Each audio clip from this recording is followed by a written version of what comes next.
All right, thanks everybody so much for joining us today for another Talent Board Spring Forward with the Candies webinar. We've been doing this series throughout the spring and we're down to our final two webinars and really excited about today's topic, tackling the elephant boring job descriptions. We've got a great panel with us today that I'll introduce more fully in a minute. Jessica, Beth Ann, Jim, and Maury. Maury's going to help drive the conversation in just a bit. I'll introduce them more formally in just a second. What I wanted to do first, for all those that are on, is to talk a little bit about Talent Board. For those who aren't familiar with our organization, we're the first nonprofit research organization focused on the elevation and promotion of a quality candidate experience. For going into 8 years now, actually, we've been doing survey research every year with employers around the world, asking them what they're doing in recruitment and how they're improving candidate experience from pre-application all the way to onboarding. And then in turn, also them targeting a population of their own candidates, most of whom are those who didn't get the job at the end of the day, and asking for their feedback on their experience at that employer. And so there's lots of great benchmark data that employers get for participating from their candidates. It's a confidential and anonymous program for both employers and candidates. And for certain employers that have the highest positive candidate ratings in our research, we also give them awards every year, hence part of our namesake, the Candidate Experience Awards. The program is still open. And again, great benchmark data that you can get back, and there's still plenty of time to participate. And you can see on the screen there, you can go to thetalentboard.org to learn more about how to participate in our benchmark research program. Last year, we had about 300 companies participate globally, 220,000 candidate responses, and we are now inching towards 50,000 in just this 2018 year alone. So we're already starting to gain data from this year in the 2018 program. These were the North American winners. Again, the companies last year in North America that had the highest positive candidate ratings, companies big and small across the board. We've also got, these were our EMEA winners last year. And then lastly, the APAC winners from last year. And again, the program for 2018 is now open. And we couldn't do this without the support of our generous sponsors. Being a nonprofit organization, most of which is underwritten by these organizations. I'm sure that many of you work with some of these folks as well. I want to give them a shout out and a thanks. So what I'm going to do now is introduce our panelists, and then I'm going to turn things over to Maury Hanigan. So Beth Ann Weaver is the Global Recruiting and Staffing Manager at Eli Lilly. We've also got Jessica Masterson, the Manager of Employment Brand and Diversity Recruiting at Allstate. And we've got Jim Fox, a Recruitment and Human Resource Advisor from PeopleFox. And of course, Maury Hanigan, CEO of Spark, and she's also one of our generous supporting sponsors as well. So Maury, I'm going to turn the conversation over to you and put myself on mute. Great, thank you, Kevin. And Kevin's going to advance slides for me, so we can start there. Before we start this presentation, there are just 3 quick things that caught my attention that I'm really excited about that I thought I'd share with all of you. These may seem off topic, but hang with me. The first one is the Maserati. There's a brand new Maserati out. It's got 10-way power heated seats. It's got 18 speakers. Incredible car. This car has just got me excited beyond belief. And I just think it's the neatest thing out there. Kevin, next slide. The other thing that I'm excited about these days, there is a new lamb sauce out. It's got some garlic spices, ginger, some lemon juice. It's really wonderful. I'd highly recommend you guys try this if you like lamb sauce. It's really wonderful. And Kevin, next slide. The other thing is there's a job at ADM, Archer Midland Daniels. And if you know the company, agribusiness, smart people, really interesting organization. There's an opportunity for a global talent acquisition lead there that if you're interested, I'd recommend you check out. Have I interested any of you? Are any of you ready to whip off your headsets or whatever and run out and go check out these opportunities? I'm going to guess not. And Kevin, if you'll go to the next slide, we'll talk about why not. Go ahead and start this. This is how you advertise a Maserati.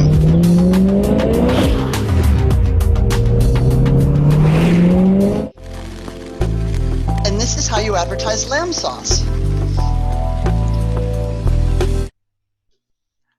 And this is how you advertise jobs. We're clearly missing something here. The marketing world has woken up and said, if you want to entice people, if you want to get them to take the next step, you need to do more than give them paragraphs of text. Yet this is how we go to the marketplace with all kinds of opportunities for professional entry-level people and so forth. So that's where we're talking. That's what we're talking about today.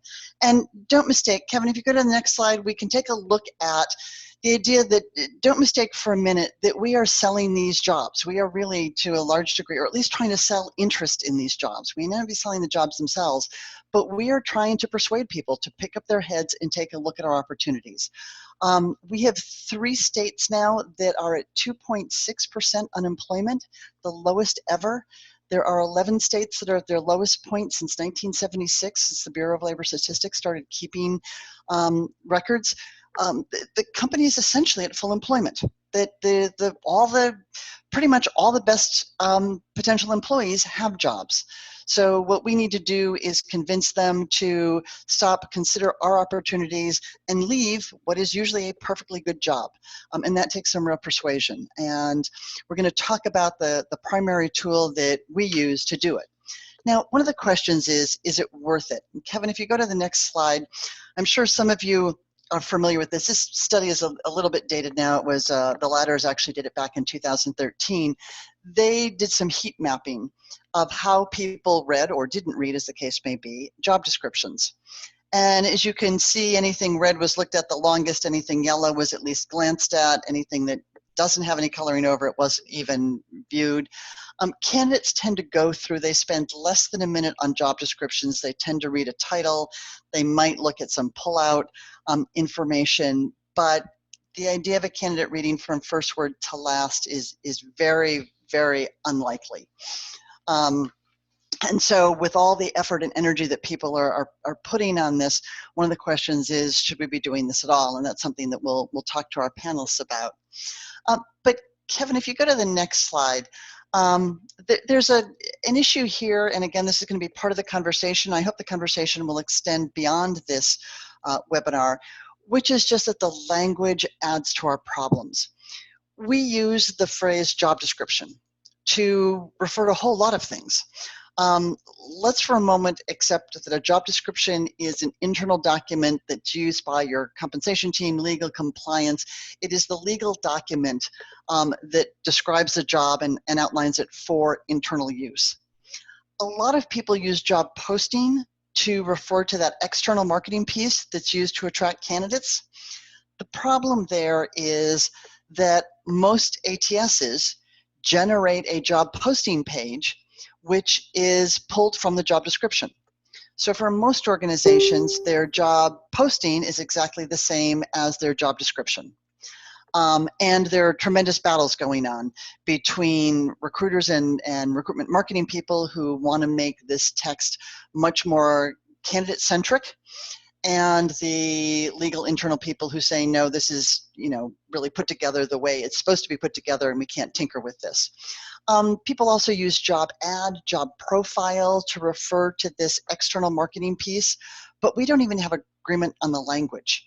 And there's one school of thought that says, let's leave the job descriptions alone. Job descriptions are legal documents. They belong internally. That's fine. Let's start over and do our outward bound content. And again, it's something we'll talk about, but we need to have clear and concise language about what we're talking about, and very possibly stop trying to rewrite job descriptions and start talking about writing job postings or whatever we call these things. All right, Kevin, if you will go to the next job, next slide. Let me just show you a couple of examples of people who have addressed this issue of the outward bound marketing content. And I'm going to go through these very quickly just to give you some examples. This is AT&T for a call center job. Assuming that's large enough on each of your screens to see, instead of trying to rewrite paragraphs of text, what AT&T did is they put in a couple of infographics. You can see the clock there with full-time may include nights and weekends. To the right of that is the compensation that's right up front, because that's what candidates care about. They've put a graphic here on what makes a successful individual, and there's a video about the job itself. and they've just completely reimagined what their outbound content is all about. One might still call this a job description, but clearly something very different. And on the next slide, Kevin, if we can look at Booz Allen, has taken their job descriptions and rewritten them to talk about the challenge and how you build your career in this opportunity, but also added video of hiring managers, infographics on travel and workspace, and really enhanced what is the written text. And we're seeing a lot of people do this. On the next slide, you can see Comcast, who is leveraging the idea that everybody is seeing the job opportunity on some kind of electronic device. Everybody's either on their phone or on their laptop, and created the option to put in your home address and find out exactly how far your commute will be and what your commute might be by car, by public transportation, walking or biking. Just more information, different kind of information. Again, kind of getting out of that box of let us rewrite the job description to be more customer or more candidate friendly, and just putting whole new elements in there. And then lastly, Kevin, on the next slide, we'll just take a look for people who did stay focused on the job. Fidelity has gone through and rewritten all of their job descriptions, and the sections in their job descriptions are the expertise we're looking for, the purpose of your role, the skills you bring, the value you deliver, and how your work will impact the organization. So very conversational approach with candidates. So I'm not saying any one of these are right or wrong, just a couple of examples of what people are doing as they approach this whole topic. And some interesting and creative things here. With that, I'm going to go to my next slide and turn this over for a couple of minutes to Beth Ann, because Lily has been doing some really interesting things and a lot of effort and focus here. And as Beth Ann will very honestly tell you, they've had their successes and they've had their challenges. So Beth Ann, can you just share with the group where you are and how your journey of trying to make this information more compelling has gone? I sure can. My name is Beth Ann Weaver, and I work for Eli Lilly and Company, or known out in the world as Lilly. And we're a pharmaceutical company, over 140 years old, and we help discover medicines that make individuals' lives better. Also, just a little plug here, we are a 2-year in a row Candy Award winner, which we're very proud of. And we have basically our job description. We've known for many years that they're were too lengthy, wordy, and unappealing, and that another avenue that makes it difficult for recruiting is our business area actually owns the job descriptions. So we don't have a library or an area where we have access to. We have to wait for the hiring managers to actually post a job for us to be able to get their job descriptions. So basically, we had to identify a way to make an impact with the job descriptions that would be advertised in the external environment in a friendly manner. Since we're a regulated environment, some of our job descriptions are already ugly and too wordy, which doesn't help the situation either. So mid last year, we slowly began to make adjustments to our process, so there would be more efficient tools to revise our job descriptions. The first tool that we actually began to utilize is called Textio, and this tool assists us with rewriting our job descriptions for consistency, accuracy, and provides words that are gender neutral. What it does is once you put in your job description, it provides you with a score, and based upon that score, it'll let you know whether or not there's changes that need to be made and recommendations on what those words need to be changed to improve the overall score. So the score can go up to 100. And when we first started using the tool, just in a pilot, our job descriptions were ranking like at 20–30%. and you want them to be 90% and above. So just to give you a perspective of how poorly written our job descriptions were. How we put it in the process is the recruiters during their intake call with the hiring manager discusses the Textio tool and will make the appropriate revisions based upon the results of entering that data into the Textio field. The only disadvantage that we have received or per the feedback is that it can take up to 45 minutes to make the appropriate revisions. However, on average, the recruiters indicated it takes about 30 minutes, and it's well worth the time to put in because they have currently seen an extremely positive response to the updating of the job descriptions, as there has been a significant increase in the quality of the candidates on the requisitions. And right Beth Ann, now, can I just jump in and say, you also had said that you were acronym happy, right? we are so acronym happy, it's not even funny. And the problem was our hiring managers were putting those acronyms in our job descriptions. So thus, again, another problem. Because what acronym is, we know what it means, doesn't mean that that's what the external environment understands. You're correct, Maury. And then our hiring managers actually really enjoy, after they see the before and after results, and understand the impact that it has on attracting the quality of candidates that we're looking for. Another benefit to this tool is that they actually archive our job descriptions. So every time we do make an update, we now have a library that we can select from. So it's giving us more control of the job descriptions. And then the second tool that we created was called a job ad template.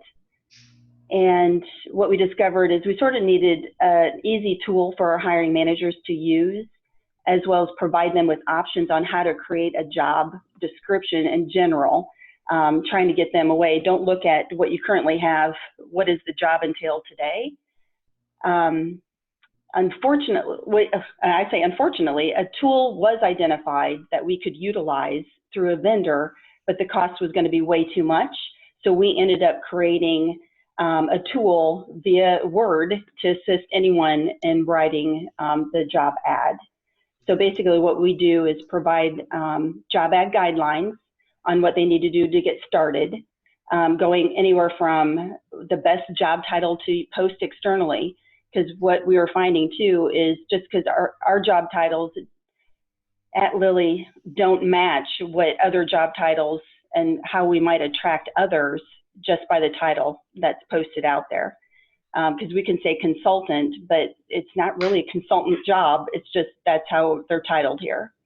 And also how to use keywords that candidates would search for your job. So helping our hiring managers understand that keywords that are needed are put in their job description. So if anybody is searching for that, it will pull and find our job descriptions.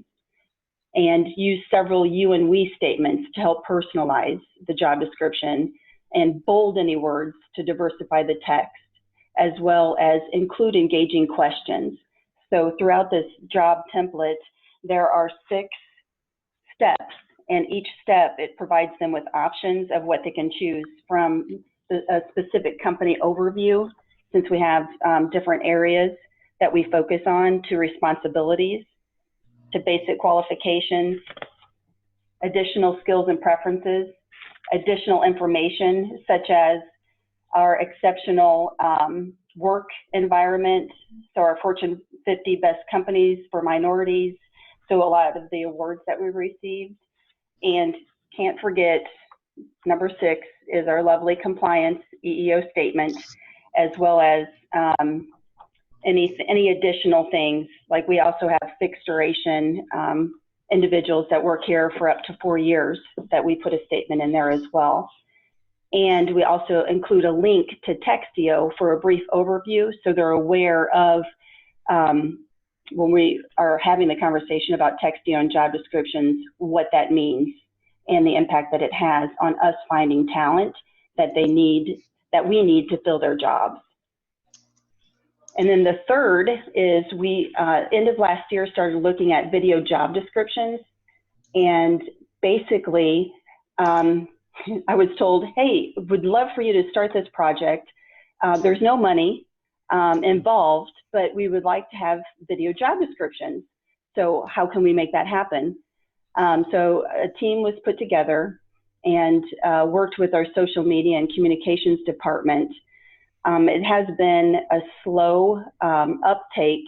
We're a very conservative company, so something of putting your picture out there and actually putting a 10, 15, up to 30-minute segment, or 30-second segment of what that job is or what the work environment looks like is a bit scary to our hiring managers. So slow to adapt to change, but we'll eventually get them comfortable, and it will take our recruiters, I feel, to get that motivation of the hiring manager or even someone on the team to be able to take that step of just doing a little video segment so we can attach it to our job ads.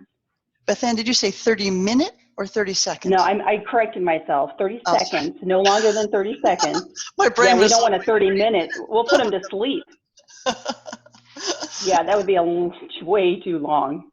Way too long. So those are some of the three areas that we've focused on. We also looked at our website vendor who has had some ideas as well as how to spice up our job descriptions and utilize video and a map of mileage and territories and stuff like that. But since we don't provide our territory information, it sort of didn't,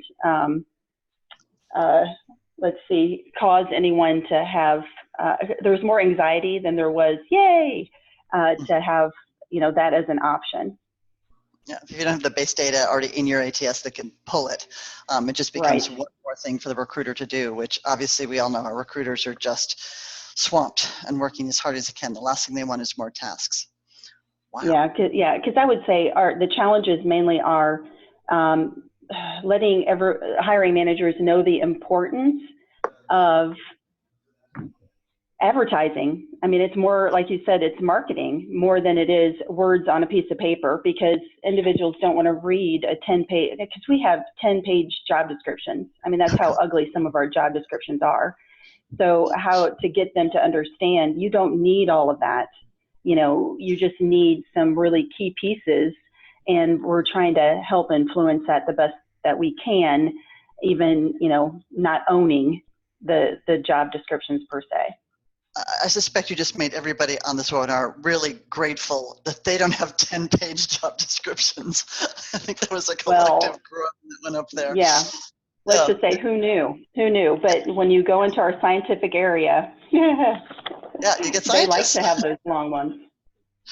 And just to wrap up, because I want to go into Jessica, but how far through the organization, how well adopted is this?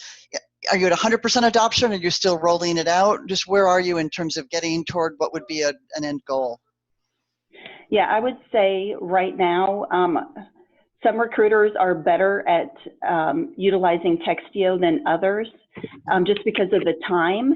But the ones who have put in the time are glad that they have, because of the impact that it has on the quality of their candidates. So I think the more we continue to use this and show the impact, the more that everyone is going to adopt and want to move forward. Great. With using Textio. Could people go and look up a job at Lilly and see the result of the work, or would it be hit or miss in terms of if they just picked a random job to look at? I would love to say it's 100%, but there is potentially the hit or miss in that regard. A lot of our clinical positions out there currently would be the ones that I would have confidence of indicating that they have been through Textio. Okay, wonderful. All right, let me just ask you to hold for a second. Kevin, if you'd go to the next slide, I'd like to turn this over to Jessica just so she could also explain to the group what you guys have been doing, because you've been on a very different journey, but an equally fascinating one. So Jessica, could you just share with us? Yeah, I would say broad brush we have some of the same journey points, but equally different challenges at times as well. So again, Allstate, we've been around for 85 years. We've served 16 million households, largely publicly held P&C insurer in America. So a lot of good things happening. We have our EVP, and what attracted me to Allstate is good work. The idea of doing interesting and impactful work, good life, having a good work-life balance and total rewards in good hands, the idea of working for a socially responsible corporation and service DNA. Those are all things that brought me to Allstate, but didn't necessarily pop from the job description that I was applying to. When I really connected with those things was in the first interview I had with who's my leader now, who is the hiring manager. So, things that we are looking at is how do we bring that out sooner? How do we arm talent acquisition and hiring managers to be better marketers of the Allstate brand and their departments and jobs? Some of the successes that we've had are, so here's where we do have some similar journey points. We've recently been doing some small tests with Textio and have had some success there in similarly shortening our job descriptions, getting rid of all the acronyms, making them more user-friendly. Another thing to think about, I think, that has both been a success and continues to be a challenge as you think about the complexity and ecosystem of ATS, CRM, job boards, but the need for brand flexibility. So for most of us that's working for medium to large organizations that are either being acquired or merged or acquiring companies, is the need for flexibility and potentially very distinctive brands under that umbrella and wanting to communicate that. I would say that the best success that we've had so far is more foundational. So whether it is creating templates for better marketing of our jobs, or whether it's putting on workshops on branding. I love that how you opened with the Maserati and the example of that. So I think really making a connection with folks in terms of that, the choice to embark on a job search and take a new job is definitely an emotional journey, and we need to connect with that. So I think, again, one of our greatest successes is really workshops that we've done on branding to really make the connection for folks that it's more than a job description, and this is one touch point in many. And we as talent acquisition professionals and hiring managers, and we have a really broad and engaged employee resource group, even those that attend events, et cetera. How can we all be better brand ambassadors? Jessica, let me just ask you to expand. Doing workshops on branding, who gives them, who attends? Can you talk a little bit about that? Yeah, so my team has done that, and really they're more around the employee value proposition and making a connection, a personal connection with that. So my team has put those on for talent acquisition and hiring teams as well. But we start to talk about the idea of, that good life, the idea we could list. I just love how you started it because it's so real for me. We could list a laundry list of benefits that they can expect from Allstate, or we can understand what's really important to that individual and really make a connection with them about how our offering would appeal to their needs and desires. So for instance, when we talk about, we have a really good PTO policy, and that is certainly something that we can talk about, but it's more impactful to really understand what's important to that individual and what that PTO will help enable them to do. So for instance, we have a really service-driven organization. DNA, serving the community, that's part of our DNA. So when I think about unlimited PTO, asking the question of what's important to folks and helping them understand what they can do with that extra time that would be paid by the company. Yeah, very cool. And Jessica, could I ask you just to comment on one of the things? When we were talking earlier, you had mentioned that one of your goals was to give people enough information so they could opt in or opt out. And it's interesting to see someone focused on that more applications is not necessarily better. Can you just talk about how you've approached that? Yeah, absolutely. So, I mean, the data is out there in terms of how important an employer brand is to a candidate in terms of whether they will, and reputation of an employer in terms of how they are attracted to a job or not attracted. But, the idea of if we're hiring for, I hate to say cultural fit, because I think sometimes that can be a disguised word, but I'll say values fit. If we're really hiring for values fit, we really pride ourselves on a set of what's called leadership principles. It might be called kind of behavioral principles somewhere else. But those are really important to us. And if that's what we're looking to, if that's what we're seeking for in the people that we're hiring, helping get ahead of that and not first addressing that in a behavioral event interview. So how do we help people say that sounds like me, or is something I want to be part of, or that doesn't sound like me and that's not something I want to be part of, which is okay too. Mm-hmm. Yep. Yeah. There are opportunities that are great. What about making great matches, not one size fits all? So that's fascinating. Anything else you want? I think one of. Go ahead. Yeah, I was just going to add some of the challenges. I talked about that's both an opportunity in terms of mergers and acquisitions and, a lot of brands under one umbrella, that brand flexibility. But, it's also been a challenge in terms of technology, keeping up with that to allow us to have that brand flexibility across the ecosystem from ATS to CRM to job board, et cetera. So that's been a challenge. I think complexity. So when we think about just the world of work today, a lot of our jobs didn't exist 5 years ago. Mine didn't exist a little more than 5 years ago. So in terms of realistic job preview, if a lot of these are a first time that we're opening this particular role at a new company, how do we even give them a realistic job preview?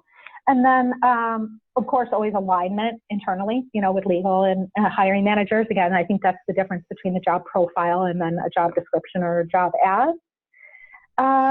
Budgets are always an issue for HR. I also have a background in digital marketing. Marketing budgets were always much healthier than HR budgets in any organization. So creating that content at scale. And then I think for any sort of, I would imagine for any organization, if you start to look at the amount of work versus the resources you have, really auditing and caring for whatever sort of processes that you put in place to be double checking at scale is difficult. At any one time, we might have more than 700, close to 800 jobs open. So again, spot checking, auditing at scale is difficult sometimes. Yeah, definitely.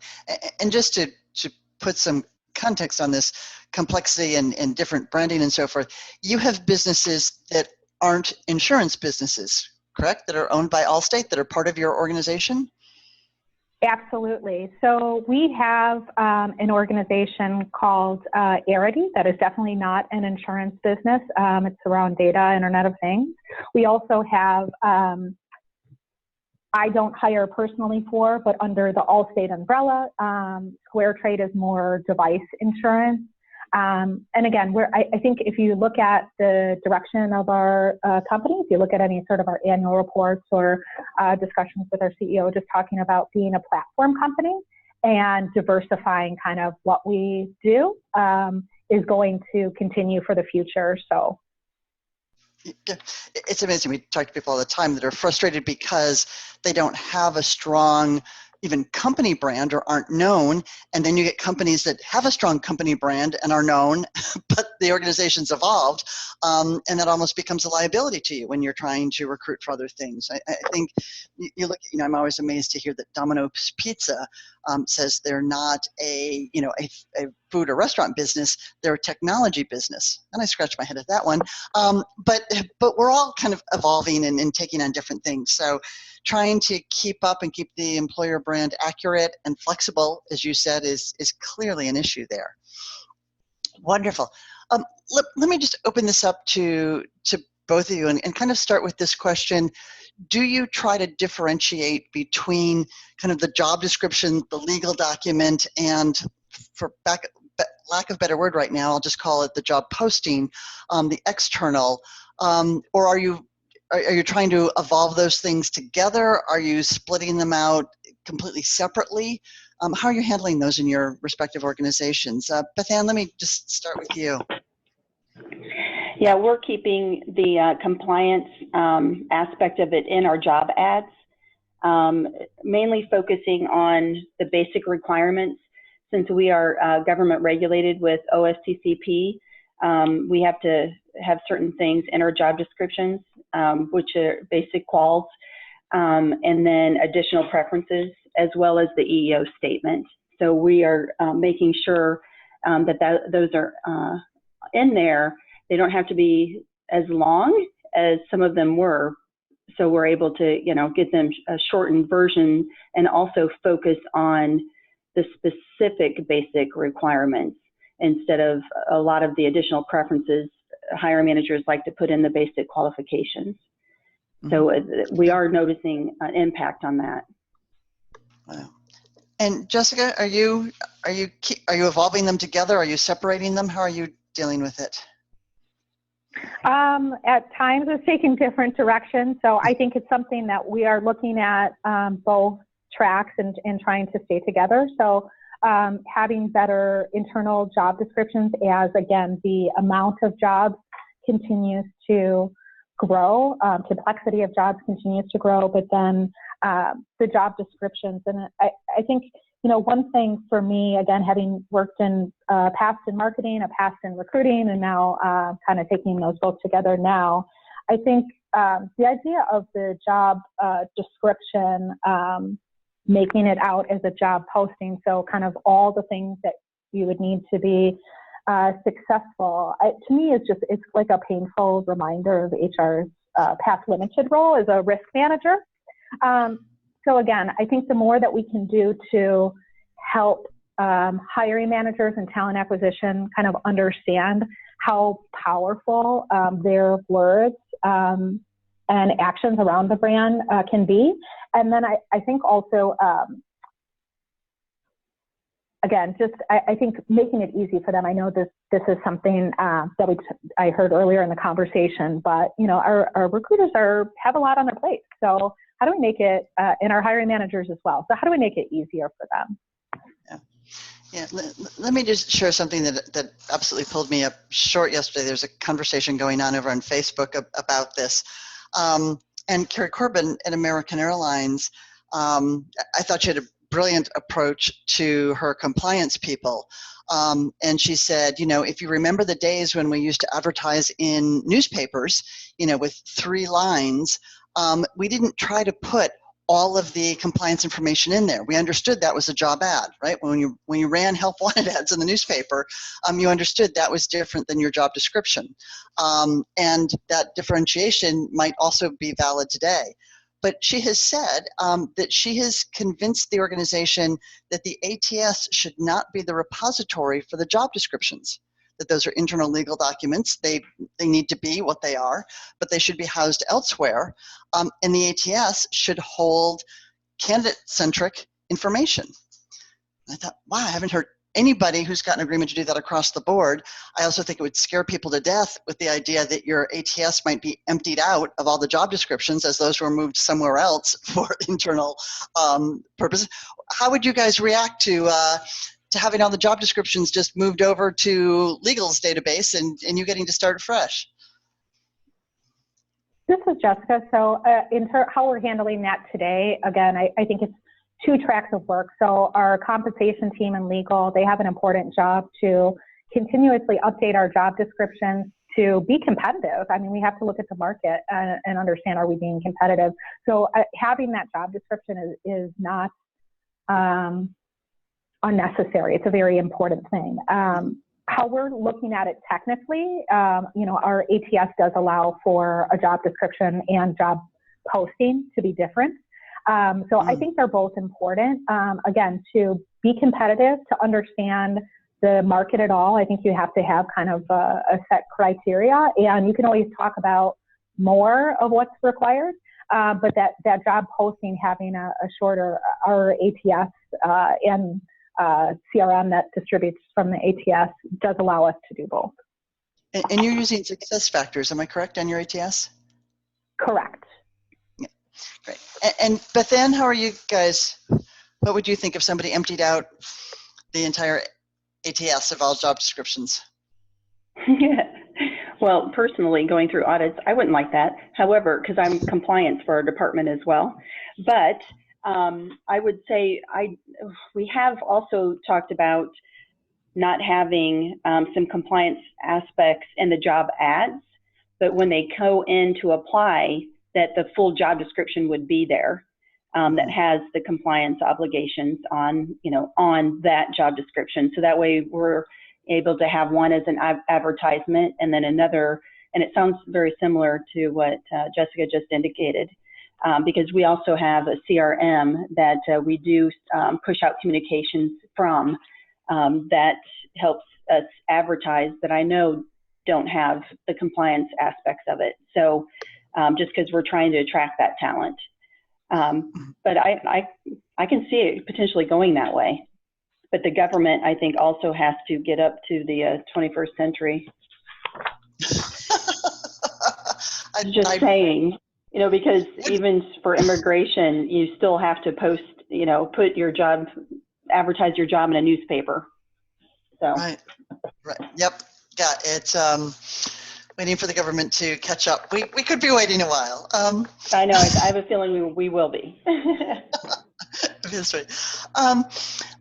Jim, anything that you want to add before we move on? You're going to talk just a little bit about when you are rewriting that actual text, some pointers there, but any thoughts on separating job descriptions from job ads or job postings? Yeah, Maury, thanks. I think I'm echoing the sentiment, which is they're serving two different purposes, and the degree to which we try to force one document to do both or feel compelled for the sake of compliance to do so, we're putting ourselves at risk. And the degree to which candidate attraction shows up in that conversation, I think in this day and age, Maury, with your map and the current state of unemployment, I think it's as valid a document as people's concerns are around compliance. Yep, absolutely. Let's hear it. Jim, let me turn this over to you for a few minutes just to talk about when you do look at those paragraphs of text, when you've got the written piece of whether it's the job posting or the job description. Do you want to just talk through a couple of the things that you were going to share with everyone? Yeah, thanks, Maury. And Kevin, if you go to the next slide, you see I'm leaning on GIFs and GIFs. Although we talk about job descriptions versus job postings, we have conversations in my house regularly about whether this is a GIF or a GIF. But I'd like to highlight too this quote by Mark Twain because it really speaks to the conversation, which is the effort that is required to present a differentiated value to candidates, so that in Beth Ann's case, they're minimizing the basic qualifications for the role, and you may have candidates who look at the basic qualifications and think, I have those. And of course, Beth Ann is wincing because in order to be successful in the role, they need to be able to do more than check those 4 boxes. And so it's incumbent upon us to take the time to write, let's say to take the time first to understand the position requirements, the requirements of the team the person's coming into, and who the organization is, so that we can present them to candidates in a way that is compelling to the right candidates. And as Jessica said, would maybe encourage the wrong candidates to opt out. A real easy transition then to the bullets that it's not like eHarmony, or it's not unlike eHarmony or a Match.com profile. Anybody who's been involved in those would say, yeah, I spent a lot of time doing that. And the reason that they did, or putting a description on care.com for a babysitter, is because they really cared about the types of people that they were going to be attracting to those roles.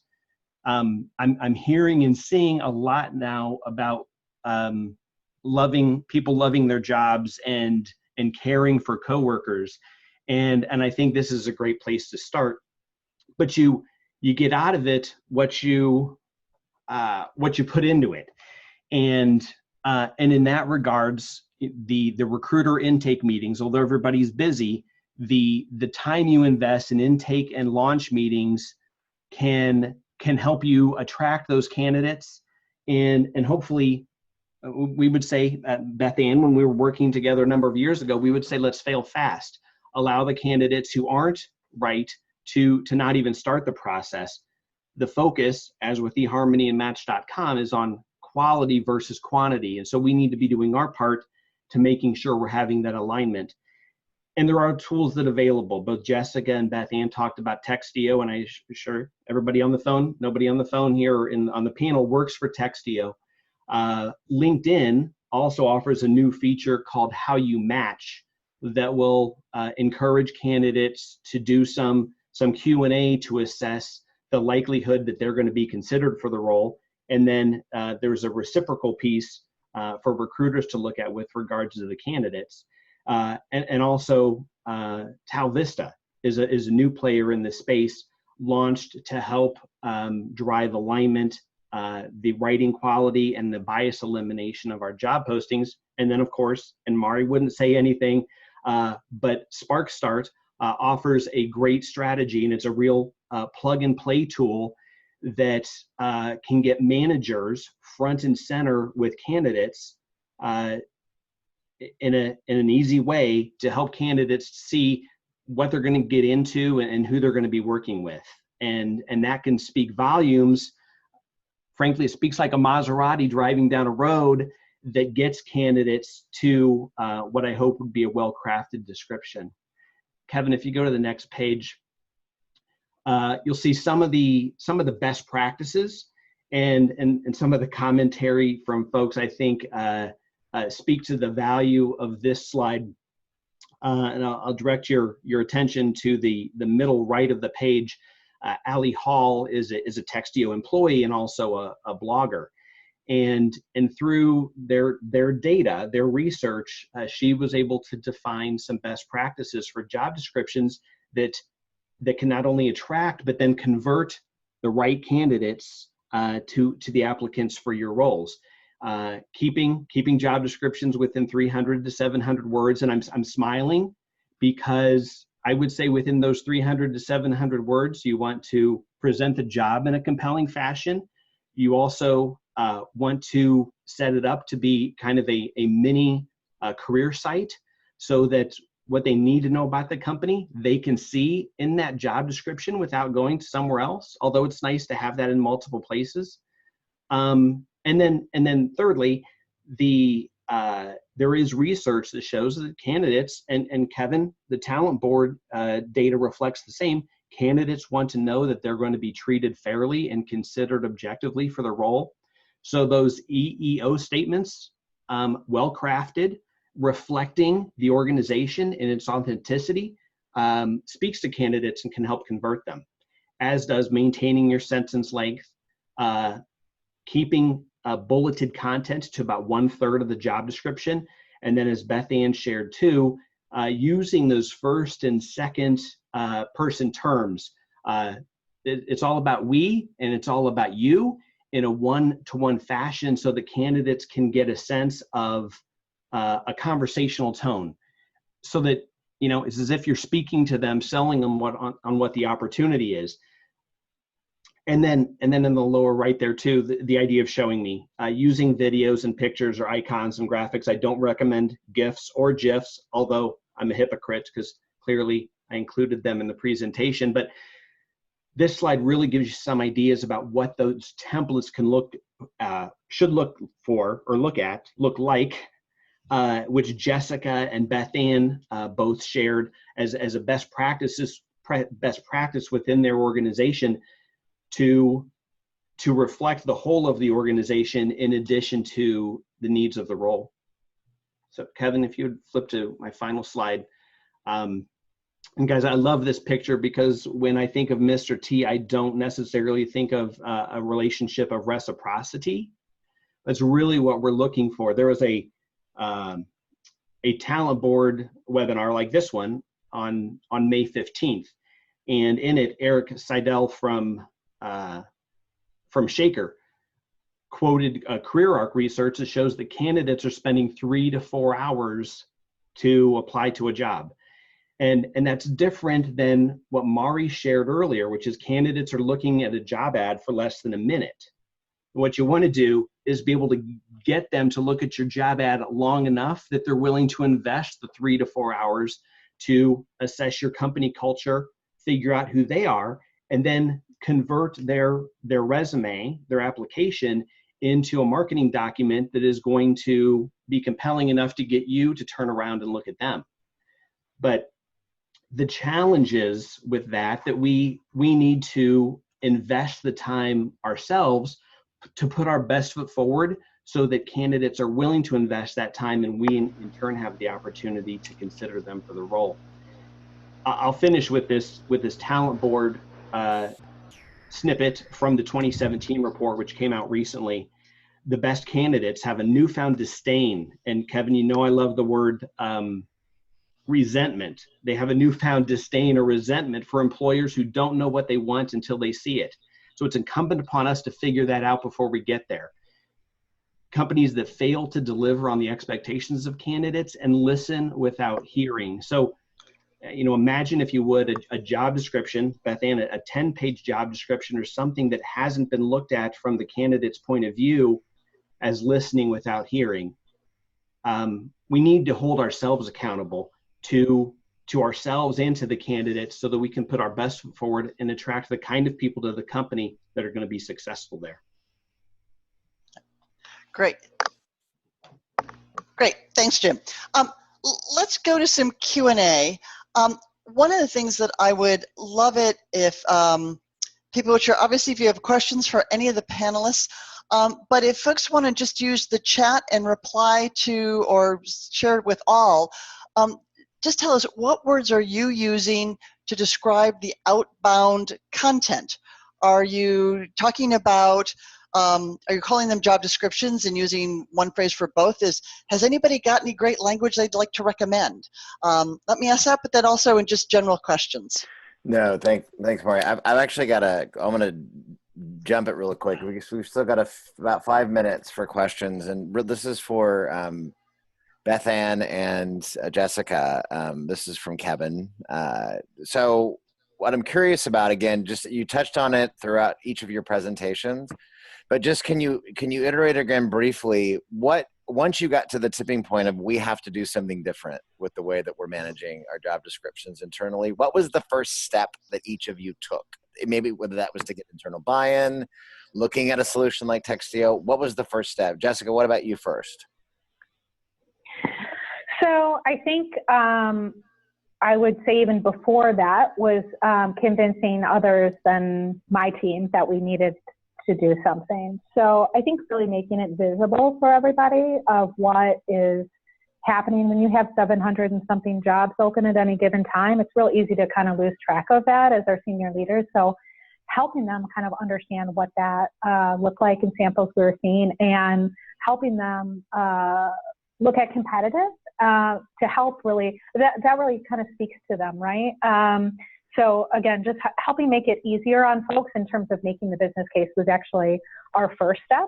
I think really, and then the second step was really kind of finding other folks that are as, think that this is important as you do. So when I think about when we present to, when we present to some senior leaders in different parts of the business, you'd be surprised how many senior leaders that are also want the change in our job description. So helping enlist the help of those folks, as well as others around talent acquisition that understand that how important every candidate touch point is, to start from there, and then to be able to, again, make that case for change and get some other people on board.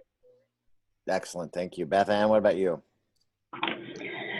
I would say the tipping point, we received transition to a new CEO that stresses external benchmarking, and I feel that had a lot to do with the tipping point, as well as having a TA director who was fully supportive and identified a member on her team to actually, start looking at ways to improve our job descriptions. So I would say without, those two major items, we would probably still be using our old job descriptions. So Excellent. nothing like good old peer pressure, Right. even at a corporation. There you go. Absolutely. So, Maury, can I go ahead and share one of the questions that was asked from Please. Yeah. Please. So this question, do you use any video recorded interviewing tools, and how does it fit in your workflow? And we kind of already answered that, but why don't we answer that again? Well, interesting. The question was about video interviewing Sorry, as opposed to video up front as part of the candidate outreach. So it sounds like the question is about video interviewing. This is Jessica. So as it relates to interviewing, we do use video interviewing. We are a global organization. The talent acquisition team that I report into supports all of the U.S. So it's a lot of territory to cover. Often because we are a global organization, for instance, in our technology organization, you might have different team members that are not only not in Northbrook or Chicago, but they might be in Seattle, they might be in Northern Ireland or India. So video interviewing has become a very important component for us, and then also just to make it easier on candidates. Excellent. I know there was a question that was asked in the chat that Beth Ann answered, and the question was, do recruiters shoot the job videos? And Beth Ann, you had answered, we have our hiring managers and their team members do the job videos. Campus recruiters or campus point captains would complete the job video description. Anything you want to add to that, or that's pretty much the gist? That's pretty much it. I mean, we don't have our recruiters do it because we want somebody that really is involved, in that department or going to be on the interview team, stuff like that, versus the specific recruiter providing that information, because we want them to see the face of the individuals who they may be working with. Excellent. Anybody else? I think that's all the questions, and we're about at the top of the hour too. So I definitely want to thank Maury for your moderation today. Great content, and of course the stories from Jessica and Beth Ann, what they're doing at their respective organizations, and then all the great recommendations and takeaways, Jim, that you shared too at the end of the webinar. So thank you all so very much for joining us today. We will be sending out the recording of today's webinar. It will be posted as well on our Talent Board YouTube channel. So thanks again, everybody. Thanks. Thank you. Thank you. Thank you.